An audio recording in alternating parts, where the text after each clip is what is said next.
Hudson Valley, New York. The War of Independence, 1781. Ichabod Crane, an officer in the Continental Army, engages in a fierce duel with a mysterious horseman marked by a strange brand on his hand shaped like a bow. With a swift strike of his sword, Crane decapitates the rider. Yet, not before being wounded himself. Barely making it back home, Crane collapses, and his life comes to an end. But 2 centuries later, against all logic, Ichabod Crane awakens, clawing his way out of a stone grave. Dazed and disoriented, he stumbles through the overgrown forest, eventually emerging onto a bustling highway that leads to a quiet town called Sleepy Hollow. Lieutenant Abby Mills is working the final shift of her police duty. Her last assignment comes as a call to a local stable. Something has spooked the horses, and the cops suspect a pack of coyotes might be the cause. Expecting a routine situation, the officers arrive on site, intending to wrap it up quickly and return to town. But instead, they and #39 re-met with a gruesome discovery. The stable owner has been decapitated, and someone else is still on the property. The sheriff, Abby and #39's old partner, demands that the stranger step into the light. That order costs him his life as the figure emerges and swiftly beheads him as well. Fortunately, Abby remains unnoticed. She gets a clear look at the attacker as he rides past her, and to her horror realizes the figure is headless. Another officer, Andy Brooks, hears the distress call and turns his vehicle around. But right in the middle of the road stands a strange man, Ichabod Crane. Deemed a suspicious oddball, Crane is taken to the station and strapped to a polygraph in an effort to determine who he is. He speaks honestly. He and #39 a spy under the command of General George Washington, and the last thing he remembers is severing the head of a branded horseman. The officers inform him that 250 years have passed since the events he and #39's describing. His story, of course, is met with disbelief. Captain Irving, the police chief, orders Crane to be sent to a psychiatric facility to sort out his delusions. The task of transporting Crane falls to Abby, and she seizes the opportunity to talk to the stranger. He doesn't and #39 seem insane to her. Far from it. She wants to know more about the headless rider who slaughtered her partner. During the ride, Crane peers out the window, fascinated by the modern world.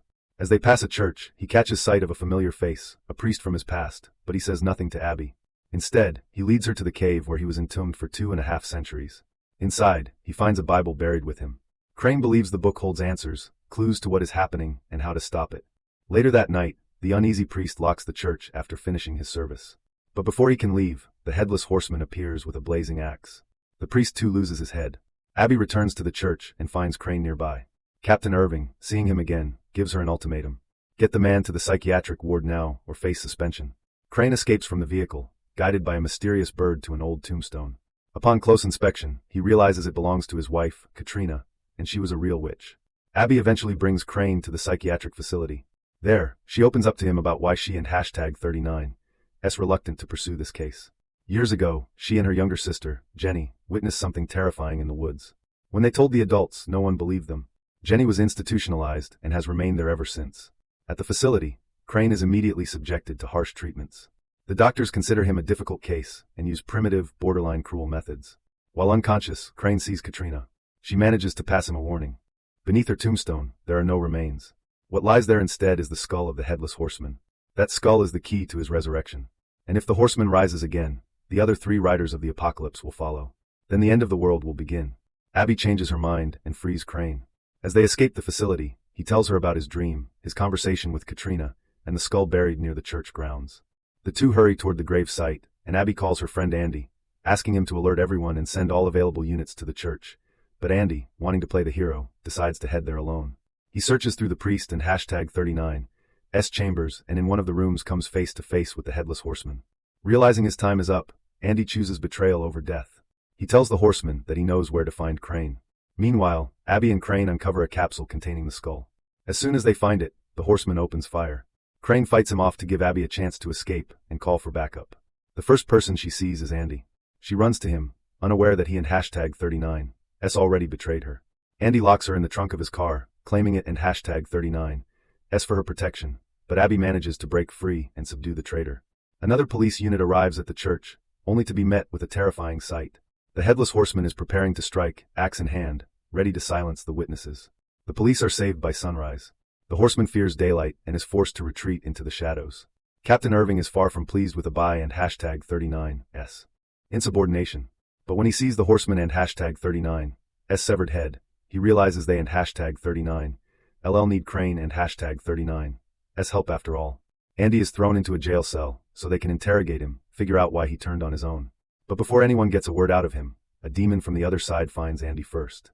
The cops later discover his body on the floor, neck twisted unnaturally. Crane dreams of Katrina again. She tells him of his true mission. He must stop the 4 horsemen of the apocalypse and prevent the destruction of the world. But first, he and #39 LL have to face the initial spirit of darkness, a witch who will rise under the blood moon. Despite his death, Andy and #39's story doesn't end. #39 end. In the morgue, he awakens. Struggling, he snaps his twisted neck back into place. A familiar demon appears before him, the same one from the cell. The creature forces a pendant from Andy and #39's mouth and gives him a task. Use it to set her free. Following the demon and #39's orders, Andy arrives at a monument. From its stone surface, something horrifying emerges. A charred skeletal figure of a witch burned during the Inquisition. Andy promises her resurrection is near. All they need is the ashes of her enemy and #39's descendants, and those descendants are found quickly. Andy intercepts a car on a dark road. The driver, Jeremy Ferd, is the great-great-grandson of the judge who once condemned the witch. The man knows nothing of his ancestors or their feud with witches, but that doesn't end. #39 save him. His life is taken, and he crumbles into a heap of ash. To locate documents that may offer answers, Crane and Abby need access to a secure archive. Crane suggests using a secret tunnel. He breaks through the wall, and guiding Abby through the dark underground corridors, shows her the bones of witches sealed beneath the earth during the time of the Inquisition. Meanwhile, Andy arrives at a quiet house on the outskirts of town. He and #39's there for Kyle, the young son of the late Jeremy Ferd. Back at the archive, Crane and Abby uncover the truth. The name of the judge who sentenced the witch was indeed Ferd. Now they understand why the man on the road was targeted. They must protect his children, the remaining heirs. Just then, strange noises echo through the Ferd household. Little Kyle goes to investigate who has entered the home. His terrified scream shatters the silence, just as Crane and Abby burst through the front door. Kyle is unharmed. The witch spares him. He was adopted and shares no bloodline with Jeremy Ferd, but the witch takes the urn containing Jeremy and #39's ashes. Crane realizes they must act fast. The blood moon has risen, and soon the witch will regain her full body and all her dark powers. Now a servant of dark forces, Andy digs up the witch and #39's bones. Before Crane and #39's very eyes, she begins the ritual, an ominous chant, and the dark woman rises from death. Crane seizes a chance to destroy her.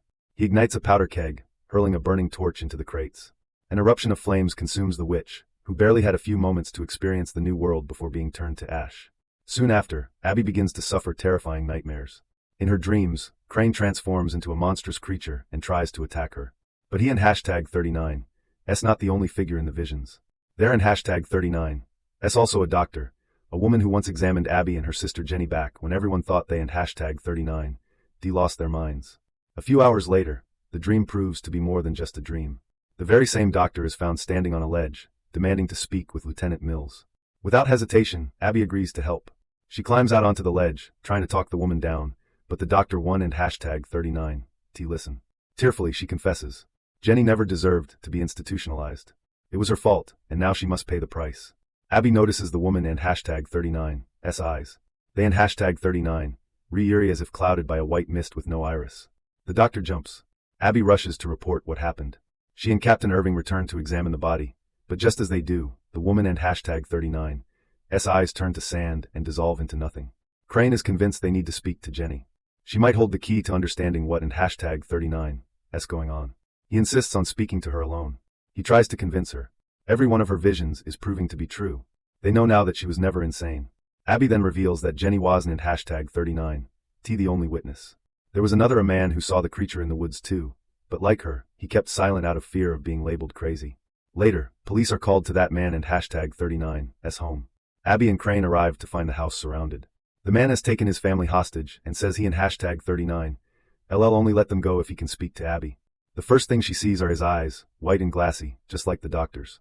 He confesses that he betrayed Jenny. He should have spoken up. Now he has to pay. Before pulling the trigger, he warns Abby and quote, "Your time will come too. The Sandman will come for you the moment you fall asleep." Hearing this, Crane realizes they and #39 refacing something far more sinister. They dive into every myth and folktale they can find. Eventually, Crane uncovers the truth. The victims are being hunted by a demon named Horatios, a mythical figure who takes his victims at night. Abby brings Crane to a man named Seamus, a used car dealer rumored to have the powers of a shaman. According to legend, he and #39's the only one who can send Abby into the spirit realm to confront and destroy Rogris. Seamus wants nothing to do with it at first, but after much persuasion, he reluctantly agrees to help. The shaman leads them to his hidden lair, where he offers Abby a ceremonial drink that will open the doorway. Crane, unwilling to let her go alone, takes a few gulps himself. With the help of a scorpion, Seamus guides them into the netherworld, a valley of death, where they must face Roroshios and defeat him. The pair enters the other world, but are immediately separated. Crane must search for Abby while she is subjected to a spiritual trial. Rorotis forces her to relive her guilt to confront the moment she turned her back on Jenny and refused to speak the truth about what they saw. As the demon prepares to destroy her, Crane finds Abby and stands between them. Abby finally speaks the truth aloud. She admits her guilt, her betrayal, and that at last is the key. The monster turns to glass.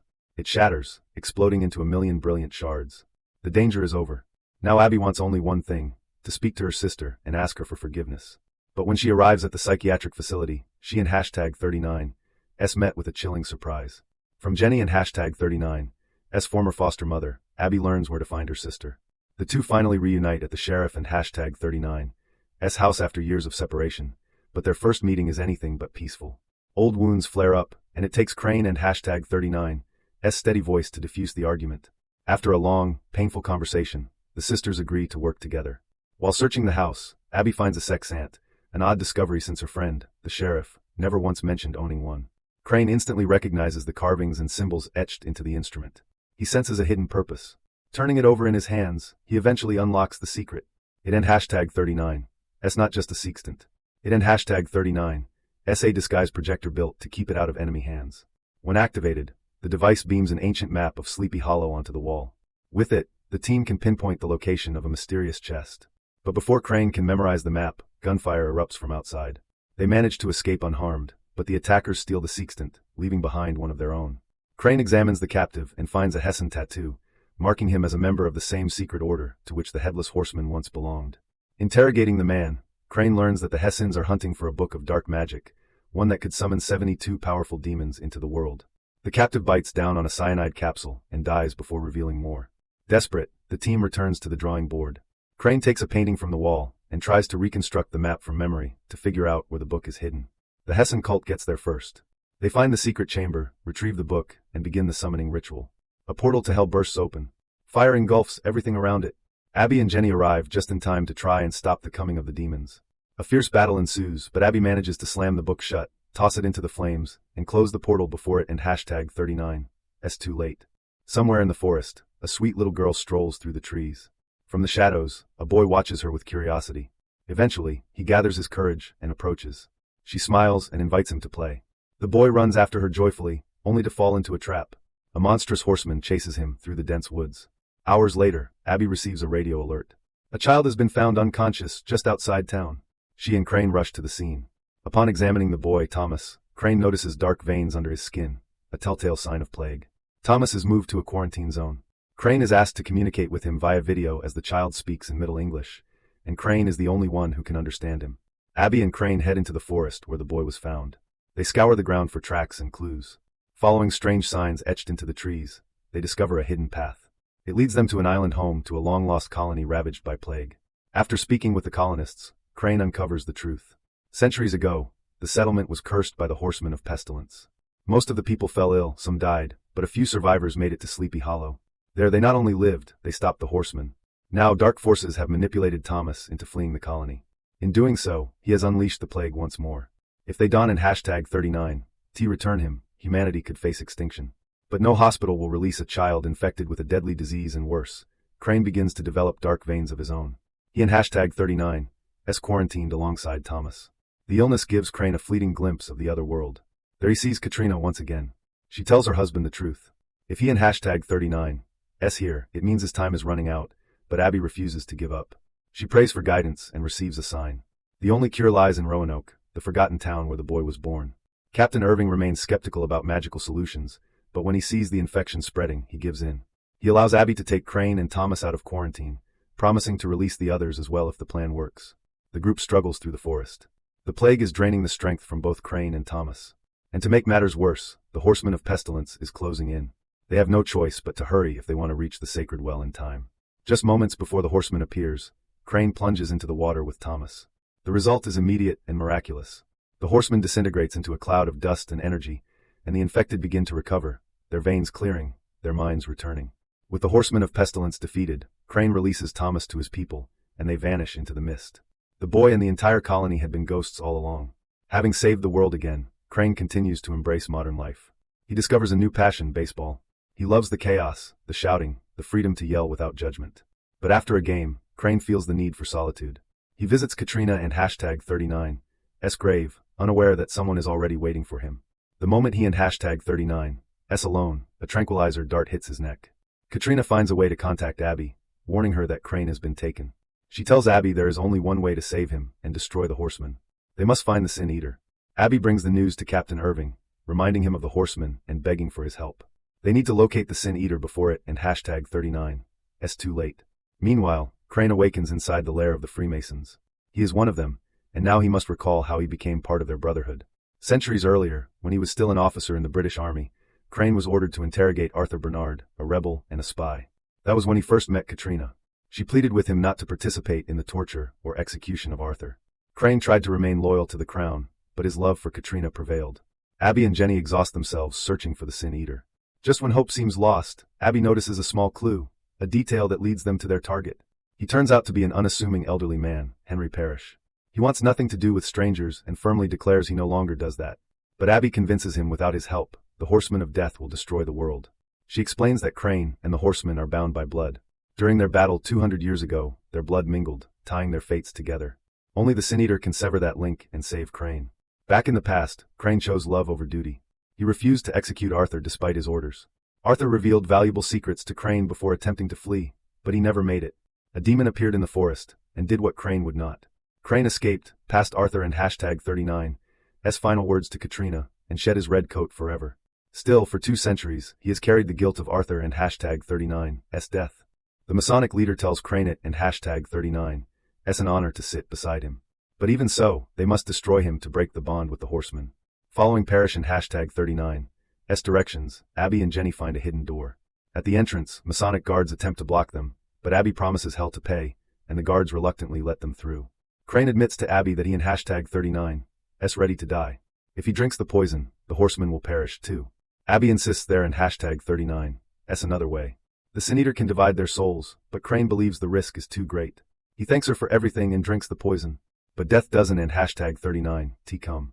Instead, he wakes to the sound of a bye and #39's voice and sees Henry Parrish standing over him. With Crane still alive, the Sin Eater begins the ritual. He summons Arthur Bernard into the room, so Crane can finally face his greatest sin and seek redemption. The chamber trembles, reality bends, and when the ritual ends, Crane understands the bond with the Horseman is broken. Crane arrives at a Masonic gathering only to find all the members beheaded. Abby arrives shortly after and sees even from the street that Crane is about to face the Horseman once again. But to their surprise, the Headless Rider doesn't and #39's stay a fight. Instead, his steed whisks him away into the darkness. Captain Irving arrives at the crime scene. The Horseman has taken all the heads with him, making the case even more baffling. While searching the house, Crane discovers a Masonic book containing information about the Horseman. But as he opens it, he finds that the most crucial pages have been torn out. Crane begins to question why the Horseman didn't and #39's decapitate him, and finally he understands. The Horseman is searching for his skull. Irving is furious when Abby and Crane ask him to retrieve the skull from the evidence vault so they can destroy it. But faced with no better option, the captain reluctantly agrees to trust the strange pair. He heads to the morgue to collect the head from the forensic expert. At the same time, the Headless Horseman appears there as well. The Horseman opens fire on the lab, but Irving manages to grab the skull and escape. For the first time, he sees the Headless Horseman with his own eyes and finally believes what Abby has been telling him all along. Irving brings the head to Abby and Crane, who attempt to destroy it, but they quickly discover that it and #39's impervious. Not even a sledgehammer can crack it. Acid 1 and #39's melt it, and even dynamite fails to dent it. Abby suggests using a hydraulic press at a scrapyard, but on their way there, the group notices a grim warning from the Horseman: street lamps made from the skulls of the Masons. Abby takes Crane to a museum that houses a valuable manuscript, possibly containing clues left behind by the Masons. To avoid breaking into the vault, Abby finds a digital version of the manuscript online. Crane struggles with the modern technology, but eventually manages to access it. Now they face a new challenge, finding the password that will decode the manuscript and #39's cipher. Abby then encounters Andy for the first time since his death. He insists that everything he and #39's done has been to protect her. While inspecting the Horseman and #39's skull, Crane makes an unexpected discovery.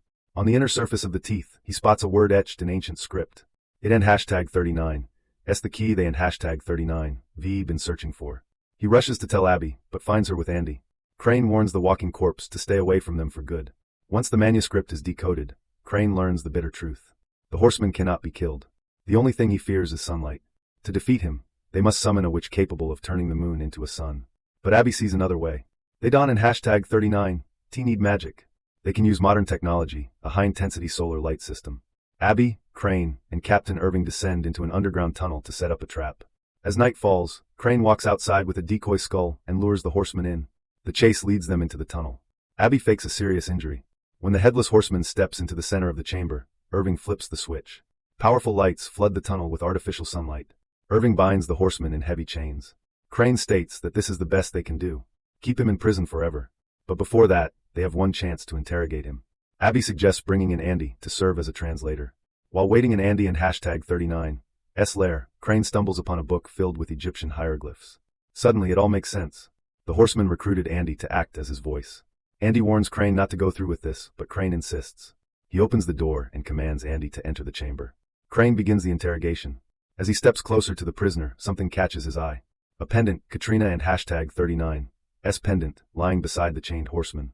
With Andy and #39's help, the horseman confirms that the pendant belonged to Katrina, and adds that no one can silence the voice of death.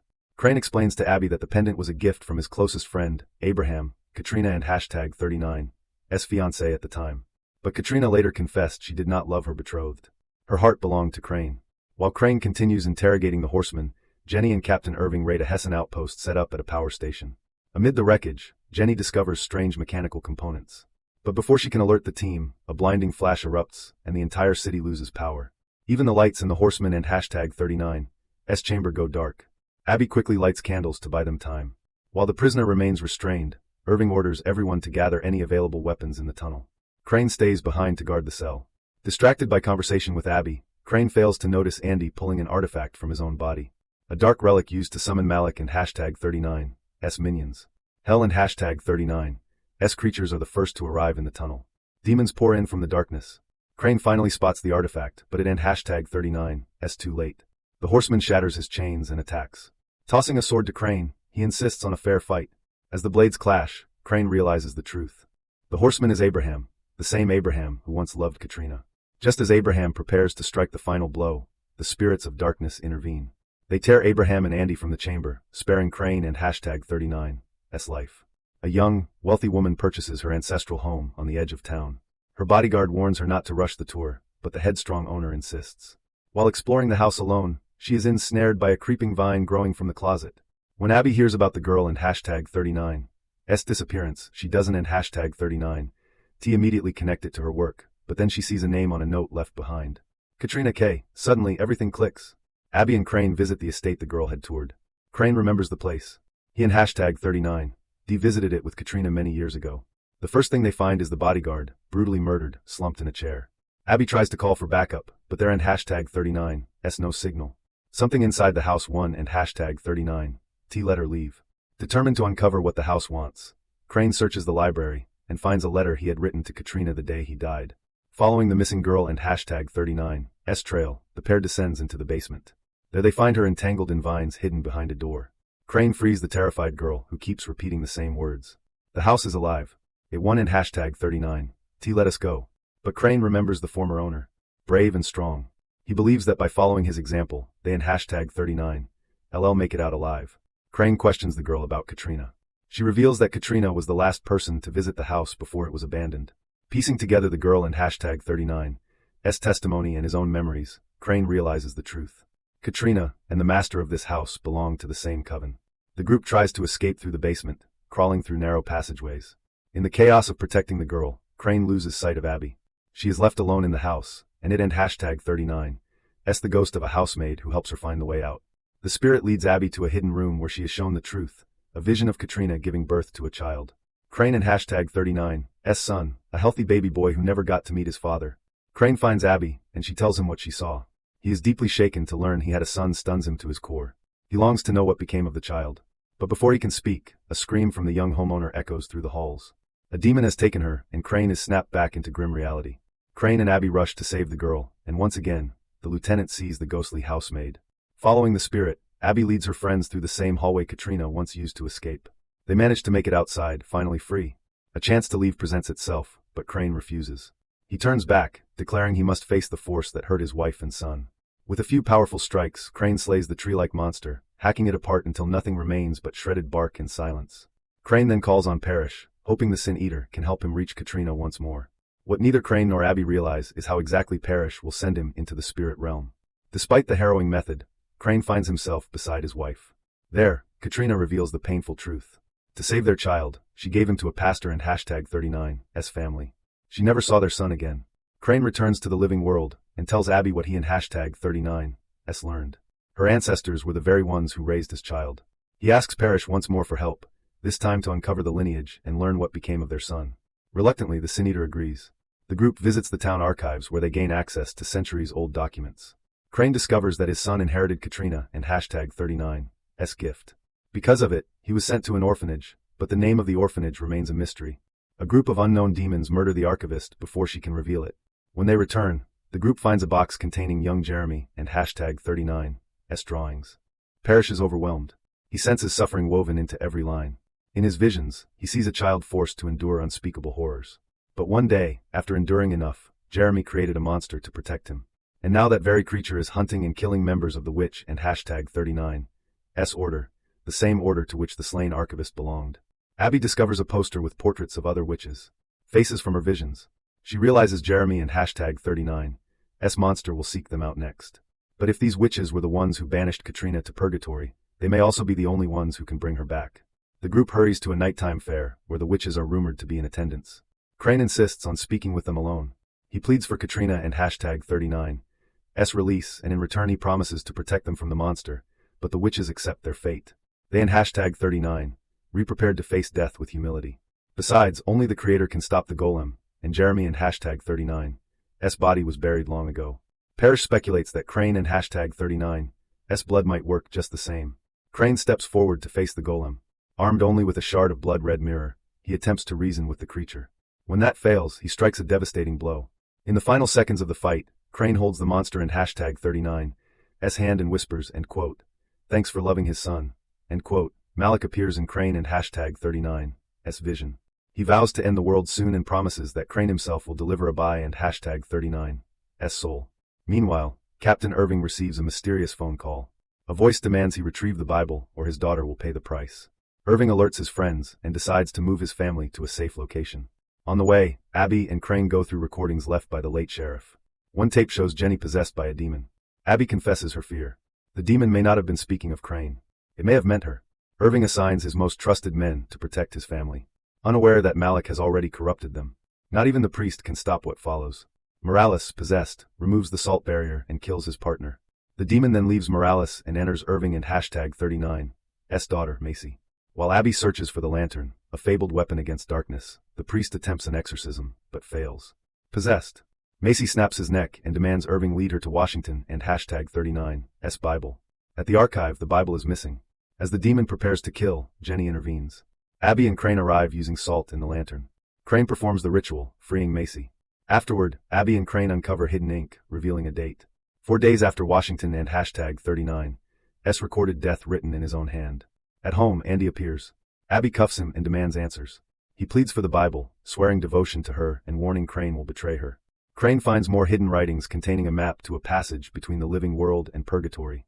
With Parrish, they exhume a priest in #39's grave to retrieve rosary beads. Though burned by them, Parrish presses on. Sensing something vital, demons attack, but Abby and Crane fend them off. They travel to an island and uncover Washington and #39's true tomb. Inside the crypt, they find the map hand-drawn by Washington. Their triumph is brief. Andy arrives nearly inhuman and attacks Abby. The Sin Eater touches him, bringing Andy briefly back to himself. He begs Abby to destroy the map. Crane, torn, chooses to burn it, sacrificing Katrina and #39's freedom to stop Mala. But later, in secret, he redraws everything he remembers by candlelight hidden from Abby. Parrish tells the group about a dream he had. He and #39's convinced. Tonight, Mala will begin the invasion. Magic is the only hope of stopping him, and not all witches were destroyed by the golem. Only one remains, Katrina. Crane finally confesses. He redrew the map. The group finds the boundary leading to the parallel realm. Crane speaks the incantation. The gateway opens and he and Abby step into purgatory. Abby regains consciousness, unable to remember how she returned to her world. But when she sees Sheriff Corbin and Andy standing before her, something feels wrong. They assure her she simply fainted, that everything she remembers was just a dream. The same thing happens to Crane. He awakens in his own time, surrounded by familiar faces. His father, his fellow soldiers. It all seems too perfect. Abby begins to suspect the truth. This ISN and hashtag 39T real. Something is trying to deceive her. Crane comes to the same grim realization. When he awakens again, this time fully aware, Crane understands. He and hashtag 39, still in purgatory. He finds Abby, and together they continue their mission to find Katrina. But reaching her means crossing a valley of lost souls. Together, they push through. Crane finally finds Katrina, and tells her about the map and begs her to come with them, but Katrina refuses to risk it. If she escapes, Malik will sense her absence.